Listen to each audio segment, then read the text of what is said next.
तुम्हाला धूम पिक्चर आठवतोय का? त्यात म्युझियममध्ये ज्याप्रमाणे ऋतिक रोशननं चोरी केली होती, तशीच काहीशी जगाला हादरून टाकणारी चोरी काही दिवसांपूर्वी पॅरिसमध्ये झाली आहे. पॅरिसमधील जगप्रसिद्ध लूव्र म्युझियम, जिथे मोनालिसाची ऐतिहासिक कलाकृती असून याशिवाय 33,000हून अधिक पुरातन वस्तू, शिल्प, चित्रे या ठिकाणी आहेत, जिथे दिवसाला 30,000हून अधिक लोक भेट देतात. या संग्रहालयात फक्त 7 मिनिटात दिवसाढवळ्या सुमारे 840 कोटीहून अधिक किमतीच्या दागिन्यांची चोरी झाली आहे.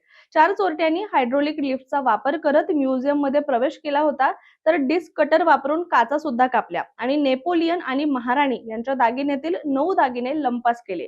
या टोळीतील दोघांना अटक करण्यात आली असून एकाला देश सोडताना पकडले, तर दुसऱ्याला सेंट डेनिस इथे पकडलं आहे. शिवाय या दोघांचं वय 30च्या आसपास असल्याचं सुद्धा बोललं जात असून त्यांची चौकशी सध्या केली जाते. मात्र या म्युझियमच्या इतिहासात ही पहिली चोरी नसून 1911 साली मोनालिसाचं चित्र इथून चोरीला गेलं होतं, जे 2 वर्षांनी फ्लोरेन्समध्ये सापडलं. तसेच 1983 मध्ये 2 चिलखत चोरीला गेले होते, जी तब्बल 40 वर्षांनंतर परत मिळाली होती.